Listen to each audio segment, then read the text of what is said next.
soy Sebastián Cruces. Antes de empezar a hablar, quisiera decirles que estoy muy contento porque nuestro primer video que grabamos, esto fue el día sábado, tuvo bastante buena acogida y incluso alguna gente se suscribió al canal, lo cual para mí fue una sorpresa total. No me imaginé que alguien se iba a querer suscribir. Así que agradezco a las personas que están siguiendo este canal y también a las personas que me han escrito para pedirme que siga haciendo videos.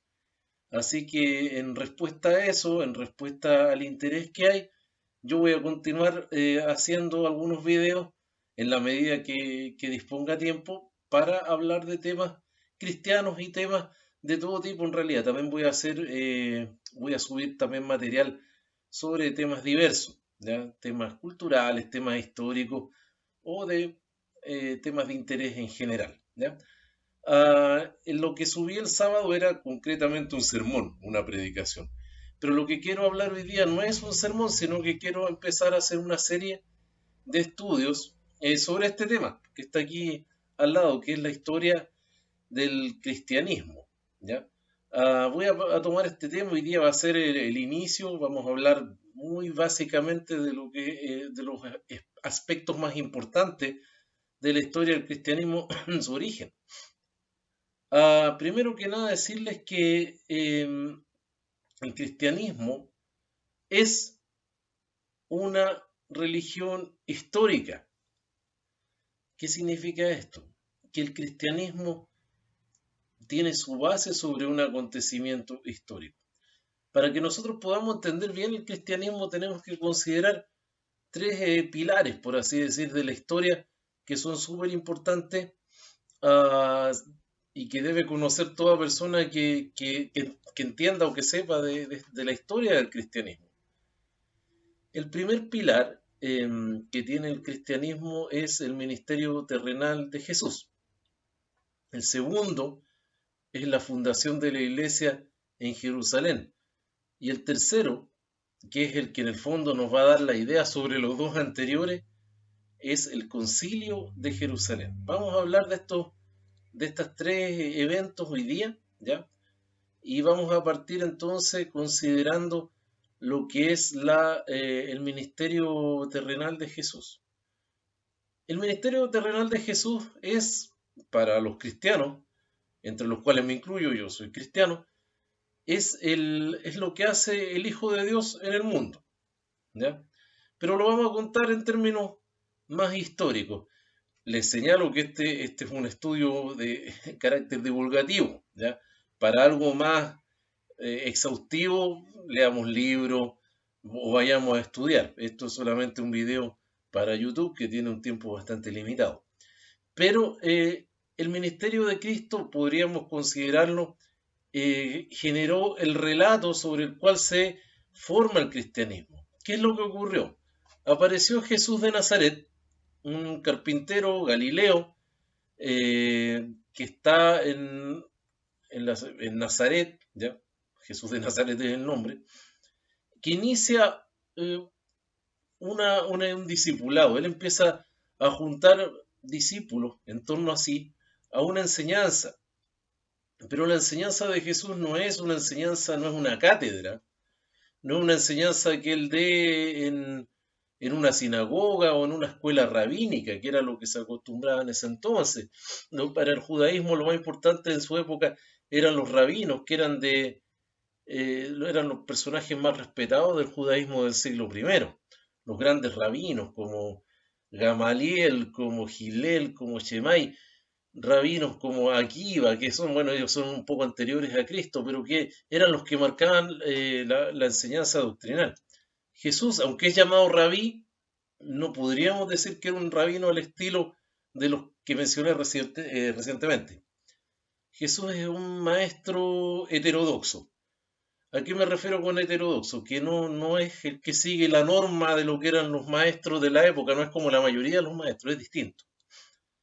Jesús es un maestro que en primer lugar tiene seguidores que literalmente lo siguen, caminan detrás de él, y Jesús enseña haciendo milagros, dando sermones, sanando enfermos, contando parábolas, dando el ejemplo, visitando ciudades, un ministerio itinerante. Él no está en una escuela fija, sino que él se mueve por distintos lugares y donde habla sus temas, entre los cuales está el que él plantea su propósito mesiánico, entre los cuales él plantea, habla de Dios como su Padre, cosa que no era común, por decir, es el primero que habla así, que Dios sea su propio Padre.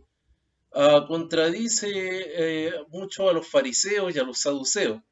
En particularmente a los fariseos les contradice el aspecto de que los fariseos creían en lo que era la Mishnah, o sea, la ley oral.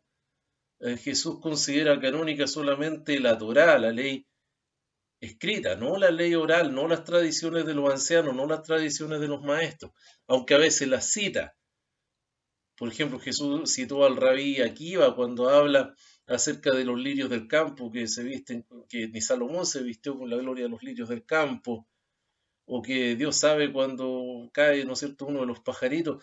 Esa era una idea del rabí Akiva. Pero Jesús no considera la enseñanza de los rabinos como algo canónico, como algo que sea parte doctrinal o algo que se tenga que seguir, pero sí la ley. Difiere de los saduceos en que Jesús sí cree en la trascendencia, Jesús sí cree en la vida después de la muerte. De hecho, enseña sobre eso. En la parábola o historia, dicen algunos, del rico y Lázaro, Jesús habla de la historia de dos hombres después de que murieron. Entonces ahí tenemos las diferencias que Jesús plantea con las corrientes de pensamiento de su época, ¿no? Entonces Jesús es un maestro heterodoxo, es distinto a cualquier otro de los maestros, es un maestro galileo, era poco, creo que existía había habido un maestro galileo, pero la mayoría de los maestros eran de Jerusalén, no de Galilea.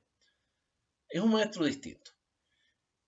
Sin ahondar más en lo que hizo Jesús, porque sería para hablar mucho acerca de todo lo que Jesús hizo, pero podemos llegar a un punto, que es que en el momento en que Jesús ya no está con sus discípulos, ya ha sido tan importante la experiencia para esos discípulos de estar con Jesús. Y con discípulos no me refiero solo a los 12 apóstoles. Habían cientos de personas que se consideraban discípulos de Jesús.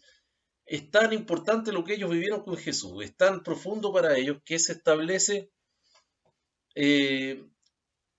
un grupo de seguidores. Concretamente podríamos decir un movimiento heterodoxo dentro del judaísmo, ¿ya? Y ese movimiento le llaman los nazarenos, ¿ya? Los seguidores de Jesús, la secta de los nazarenos le decían los judíos. Bueno, ese movimiento tiene un relato, y ese relato que tienen ellos acerca de Jesús va a ser fundamental para la posterior formación del cristianismo. Hay una cosa del relato que es central, y es que Jesús no estaría muerto.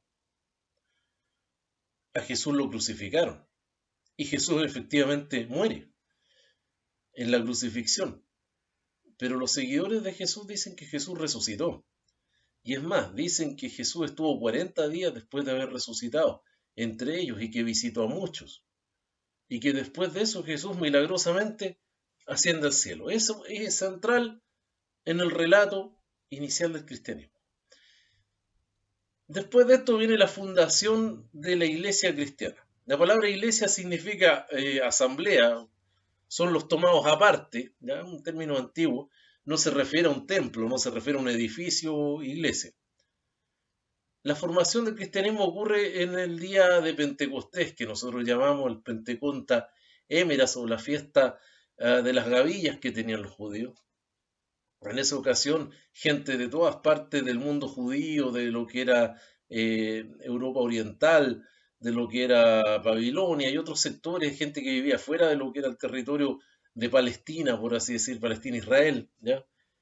Toda esa gente llegaba a Jerusalén a celebrar la fiesta de las gavillas al templo. Por lo tanto, había gente de distintos sectores. Se produce un fenómeno que bueno, eso es materia de estudio aparte, digamos, que es que los cristianos identifican como la venida del Espíritu Santo, que es el día de Pentecostés, cuando ellos hablan en distintos idiomas, pero lo central ese día es que producto de este fenómeno se congrega un montón de gente y Pedro da el primer discurso. Y ese discurso, a través del discurso de Pedro, dice que alrededor de 3.000 personas creyeron, 3.000 hombres. Habría que contar también cuántas mujeres, cuántos niños. Ese es el punto en el cual el cristianismo pasa de ser lo que quedaba del grupo de seguidores de Jesús y pasa a convertirse en la iglesia cristiana. Pasa a convertirse en un movimiento fuerte. Pero este movimiento está aún circunscrito dentro de lo que es el judaísmo. Es un movimiento judío en su inicio. De hecho, ellos se juntan a celebrar sus reuniones en el templo de Jerusalén. Ellos respetan muchos aspectos de la ley judía, ¿ya? Son respetuosos de los maestros, de las leyes, y es un cristianismo marcado por el tono judío de las cosas. Ellos dicen que tienen que ir a las ovejas perdidas de Israel, pero justamente es el propio Pedro también, la persona que le predica por primera vez a alguien no judío, que es un centurión romano que se llama Cornelio. Y este Cornelio se hace cristiano. Y con eso comienza una característica del cristianismo, que es la inclusión dentro del cristianismo de gente que no era judía. En esa misma época se convierte en cristiano uno de los mayores perseguidores del cristianismo, que es Pablo de Tarso. Saulo se llama. Pablo de Tarso va como ayudante, unos 10 años después de su conversión, 13 años después, va como ayudante de Bernabé, que Bernabé decide ir a lo que es la región de Asia, romana, a predicar el cristianismo. Y lleva consigo a Pablo. Y ellos predican y se forma una serie de iglesias. ¿Por qué era importante esa región de Asia? Esa región de Asia era estratégica. Porque en esa región vivían lo que se llamaban judíos, los judíos helenísticos, o sea, judíos con cultura griega. Pero esos judíos helenísticos que llama la historia, o que llama la palabra, muchos de ellos en realidad no eran judíos, sino que eran gente griega que se sentían atraídos por el Dios judío. ¿Por qué? Porque el judaísmo tenía una reputación buena. Tenía una buena reputación de gente ordenada, de gente trabajadora, de gente honesta, y gente que progresaba y le iba bien. Y mucha gente se sentía atraído por esa idea y seguían al Dios judío y honraban al Dios judío. Entonces, entre las creencias de los judíos era que si una persona que no era judía creía en su Dios y abandonaba a los dioses paganos y cumplía con las leyes de Noé, no las de Moisés, con las de Noé, que esto era abstenerse de comer sangre básicamente, esa persona era salva, pero no era parte del pueblo de Dios. Era salvo, pero no parte del pueblo, porque para ser parte del pueblo, o sea, del pueblo judío, ellos tenían que circuncidarse, pero obviamente ahí hay una gran decisión. Ya una cosa es creer en el Dios judío, otra cosa es querer circuncidarse. Son cosas que ustedes entenderán, son distintas. Bueno, ellos predican en la región de Asia y se forma una iglesia de esta gente griega y que se hace cristiana. Gente griega que era respetuosa del Dios judío, que creían en el Dios judío, pero que se hacen ahora cristianos. Y ellos sí están muy dispuestos a predicar. Ellos están dispuestos a compartir el mensaje cristiano por todas partes. Pero sucede que en Jerusalén algunos fariseos se habían convertido en cristianos y esos fariseos van a Asia y empiezan a decirle a la gente, bueno, tú te hiciste eh, un cristiano, pero para ser realmente parte del pueblo tienes que circuncidarte. Y empezaron a enseñar esto de la circuncisión y que hay a guardar el sábado y el tema de las comidas y todas las leyes judías. Y ahí es donde Pablo de Tarso se enoja y escribe la epístola de Gálatas que ustedes pueden leer en la Biblia. Y él le dice a la gente, no, pues dice, sí, Basta con que creamos en Jesús. No tenemos que seguir las leyes judías, porque el que sigue un aspecto de la ley judía tiene que ser toda la ley. Y nosotros no somos salvos, dice Pablo, por cumplir la ley, sino que por la fe en Cristo, porque somos cristianos. Pablo tenía clara una cosa: no se trataba de que el cristianismo pasara a ser un nuevo componente del judaísmo. No.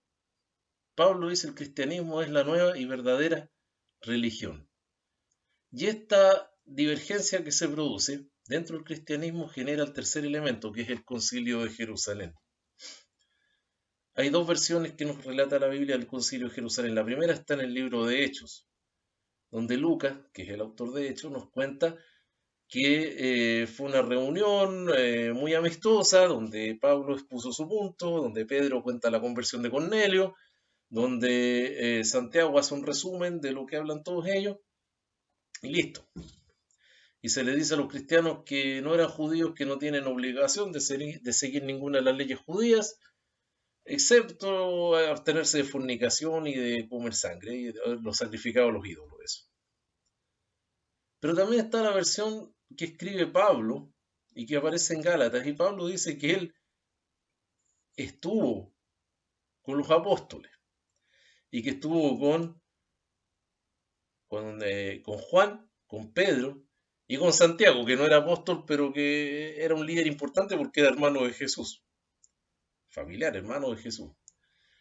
Entonces él estuvo con ellos y llegaron a un acuerdo. Y ese acuerdo era que los 12 discípulos de Jesús se iban a orientar a trabajar con los judíos y que Pablo iba a trabajar con los no judíos. A cambio, se le iba a reconocer a Pablo, obviamente, como el apóstol de los gentiles. Pablo iba a poder predicar tranquilamente allá, pero se le solicitaba ayuda económica para la iglesia de Jerusalén, que estaba pasando por una crisis, porque la iglesia de Jerusalén en un inicio vendieron todas las cosas, tenían una vida en común, y eso obviamente les encareció la vida, se las complicó, hubo una crisis económica. Pero ese es otro tema. El asunto está en que le piden esa ayuda a Pablo, y ok, se dice que se dieron la mano en señal de amistad y quedó todo resuelto. Pero ahora, en este punto, Pablo vuelve a Jerusalén y vuelve molesto. Y lo plantea en el libro de Gálatas. ¿Por qué? Porque cuando está en el concilio, ya se aclara toda la cosa, ellos vuelven a la iglesia de Antioquía, pero resulta que Pedro llega a Antioquía, que era una iglesia helenística, y Pedro eh, en un momento compartió con los que no eran judíos, con los que eran, digamos, no judíos, compartió con ellos, comió junto con ellos, pero cuando llegaron unos emisarios de Jerusalén, Pedro volvió a actuar, a distanciarse de los que no eran judíos. Y lo mismo, dice Pablo, hizo Bernabé. Entonces Pablo se da cuenta que el problema era más profundo de lo que parecía. Eso hace que Pablo escriba la epístola de Gálatas. Y hasta aquí lo voy a dejar por hoy día. Ese es el primer punto del cristianismo. Es importantísimo conocer la historia del cristianismo, sobre todo porque en los tiempos que se viven hoy eh, hay muchos que piensan que el cristianismo va de retroceso. La verdad es que no podemos decir eso, puesto que el mundo es muy cambiante. Pero nosotros sabemos que el cristianismo es una religión que está fundamentada en hechos históricos. Y por lo tanto, como cristianos somos los primeros que tenemos el deber de conocer estas cosas y estudiarlas, porque Dios también habla a través de la historia, de los sucesos que Él ha permitido. Eso sería, queridos auditores, por este momento. Espero poder seguir con estos estudios de la historia del cristianismo en otra ocasión. Soy Sebastián Cruces y espero que tengan una muy buena semana. Hasta luego.